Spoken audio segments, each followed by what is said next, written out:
En février 2013, une histoire pour le moins étrange est arrivée à Elisa Lam, âgée de 21 ans à l'époque.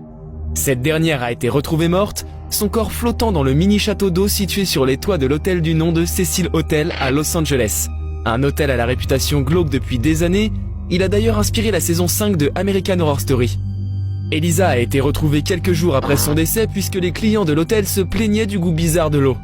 Mais là n'est pas le plus bizarre. Soyez très attentifs, car la suite va devenir très étrange et mystérieuse. Son corps a en effet été retrouvé mais sans aucune trace de mutilation, ni drogue. Et le couvercle du château d'eau était fermé, comme s'il n'avait jamais été ouvert. L'endroit était impossible d'accès, protégé par une alarme et une porte très lourde. Le réservoir était entouré de murs très hauts, tellement difficile d'accès que la police a dû envoyer plusieurs hommes pour ouvrir la porte et sortir le corps. Alors comment aurait-elle pu y accéder seule? Les vidéos de surveillance récupérées par la police montrent la jeune fille dans un ascenseur, quelques minutes avant sa mort. Mais pourquoi a-t-elle cette attitude? Était-elle droguée, schizophrène, possédée? Et même si c'était le cas, ça n'explique pas comment elle a pu se retrouver dans le château d'eau.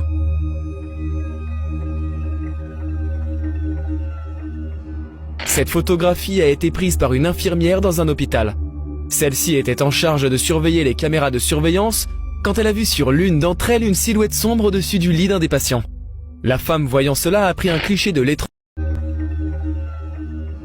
Cette photographie a été prise par une infirmière dans un hôpital. Celle-ci était en charge de surveiller les caméras de surveillance quand elle a vu sur l'une d'entre elles une silhouette sombre au-dessus du lit d'un des patients. La femme voyant cela a pris un cliché de l'étrange créature qui était apparue. Étrangement, le malade qui est dans le lit et qui était recouvert par le supposé démon est décédé quelques heures après. Sur la photographie, on peut voir la silhouette sombre d'une sorte de créature à l'aspect assez trapu, possédant des jambes assez fines, comparativement au reste du corps. Cette étrange apparition est de couleur sombre mais difficile de déterminer s'il s'agit d'une peau ou d'un pelage qui le recouvrait entièrement. Elle semble se tenir debout sur le lit, les deux jambes posées dessus faisant face aux pieds de la personnalité. La qualité est vraiment très mauvaise, et on ne peut que deviner vaguement son apparence réelle. De quoi s'agit-il? Pour certains, cette créature serait un démon venu prendre l'âme du futur défunt. Pour d'autres, il pourrait s'agir d'une entité extraterrestre. Mais que serait-elle venue faire à cet endroit? On pourrait aussi penser à certaines légendes qui parlent de la faucheuse, venue prendre l'esprit des morts. Le 13 novembre 1974, Ronald a assassiné de sang-froid 6 membres de sa famille. Son père, sa mère, ainsi que leurs 3 autres enfants. Allison, 13 ans, Mark, 12 ans, et John Matthew, 9 ans. La tragédie s'est déroulée au désormais célèbre 112 Ocean Avenue, à Amityville. 1 an plus tard, la famille Lutz acheta la maison, du fait de son bas prix. Mais George et Kathy Lutz n'y habitèrent finalement que 28 jours, suite à une série de faits paranormaux. Un chien suicidaire, des demi-têtes de démons apparaissant dans des endroits de la maison, des empreintes de sabots fourchus dans la neige et des objets en lévitation. Ed et Lorraine Warren, chien suicidaire, des demi-têtes de démons apparaissant dans des endroits de la maison, des empreintes de sabots fourchus dans la neige et des objets en lévitation. Ed et Lorraine Warren, un couple de la Société pour la recherche psychique de la Nouvelle-Angleterre, reconnu par l'Église, se sont rendus dans la maison pour se rendre compte du phénomène, à la demande du juge qui souhaitait statuer sur l'état mental de Ronald qui criait à l'emprise du démon. Dès leur arrivée dans la maison, ils y ont senti une atmosphère très sombre. Pendant que Lorraine, la médium, essaya de rentrer en contact avec les esprits de la maison hantée, un membre de l'équipe se serait évanoui et 2 autres auraient eu de sérieuses palpitations. La photo a été prise par un ami de la famille Lutz, et les Warren ont soutenu que cette photo était paranormale, car il n'y avait pas d'enfant dans la maison. De plus, la ressemblance avec un fils de la famille décédée y est très frappante. Cette histoire est à ce jour l'une des plus mystérieuses et les plus médiatisées des histoires paranormales du monde. L'histoire de cet établissement est plutôt macabre. Dans les années 1940, cet endroit était un hôpital qui soignait les malades atteints de tuberculose. Mais les traitements réservés aux patients étaient plus que douteux. Entre 5000 et 8000 patients seraient décédés et seulement 5% des patients s'en seraient sortis. Les méthodes engagées n'étaient pas franchement recommandables et les patients subissaient des traitements plus que douteux. De plus, ils devaient payer leurs propres frais de rapatriement chez eux ainsi que le prix du cercueil alors qu'ils venaient normalement se faire soigner. Les corps étaient souvent jetés dans un trou, puis retirés du bâtiment par un tunnel. Beaucoup disent que l'esprit des patients erre toujours dans les couloirs. L'histoire la plus terrifiante concerne l'infirmière Mary Lee, qui a contracté une maladie et qui a été retrouvée pendue dans sa chambre, la numéro 502. Son corps serait resté suspendu une journée sans être enlevé, à la vue de tous les pensionnaires.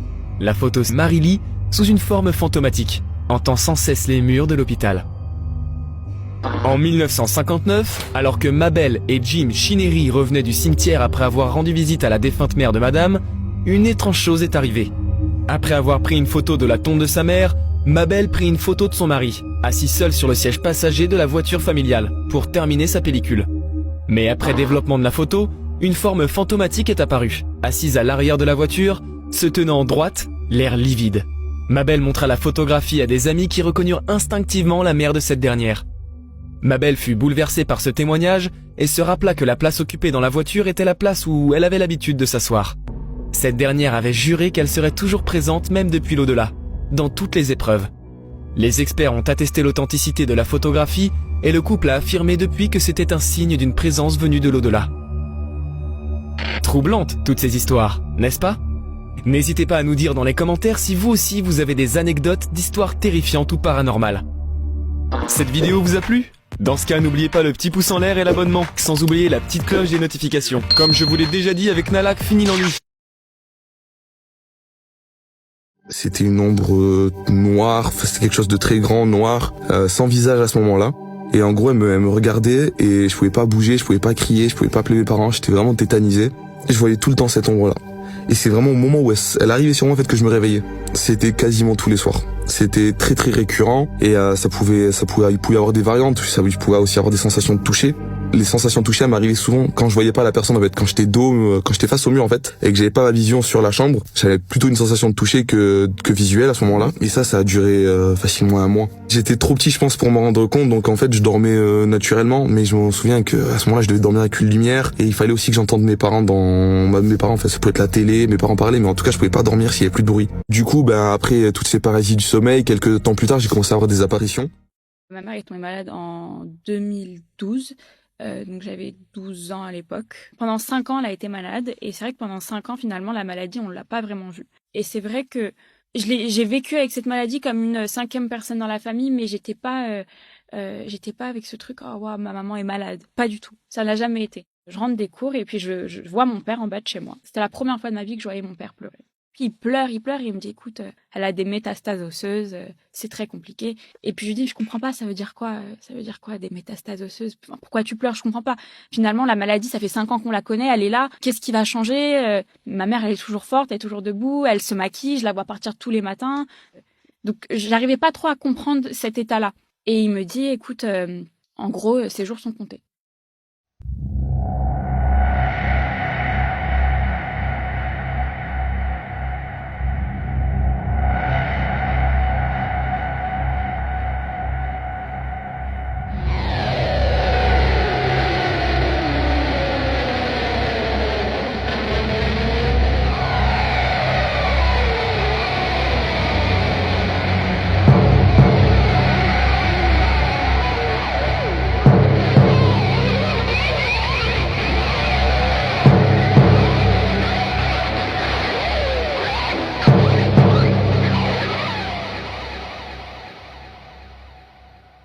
Nous allons parler de l'exorcisme le plus effrayant du monde. Vraiment, âme sensible, s'abstenir. Et j'aimerais prendre votre force aujourd'hui pour que cette vidéo devienne virale pour Halloween. Je veux que tout le monde flippe pour Halloween. Je veux que chaque personne qui regarde ces vidéos l'envoie comme un défi à ses potes de la regarder et de la finir. Parce que croyez-moi, ça vous demandera une bonne dose de courage. Nous sommes en 1968. Une jeune fille du nom d'Annelise Michel commence à développer des symptômes extrêmement étranges que personne ne peut expliquer. Elle sera prise de convulsions et de violents tremblements incontrôlables. Certains jours, elle arrivera même au point de perdre sa voix. Les docteurs de l'époque lui prescrivent alors des médicaments contre l'épilepsie, ce qui va aggraver son cas. Elle nous dit qu'elle entend des voix démoniaques dans sa tête et elle lui donnera même un nom, Fratzen. En 1974, son cas s'aggrave. Elle mord sans arrêt les membres de sa famille, elle les insulte et elle détruira tout tableau relié à Jésus ou à la religion. Son sommeil est tellement mouvementé et incontrôlable qu'elle devra dormir par terre. En 1975, l'église arrivera finalement à avoir l'accord pour faire un exorcisme. Elle est apparemment sous l'emprise d'un esprit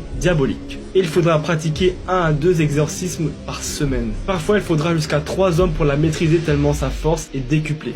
Son visage se déforme au fil du temps et elle mourra de malnutrition. Voici maintenant les extraits originaux de l'enregistrement d'un des exorcismes. Et rappelez-vous que ce que vous entendez est censé être une petite fille. My bad, can go to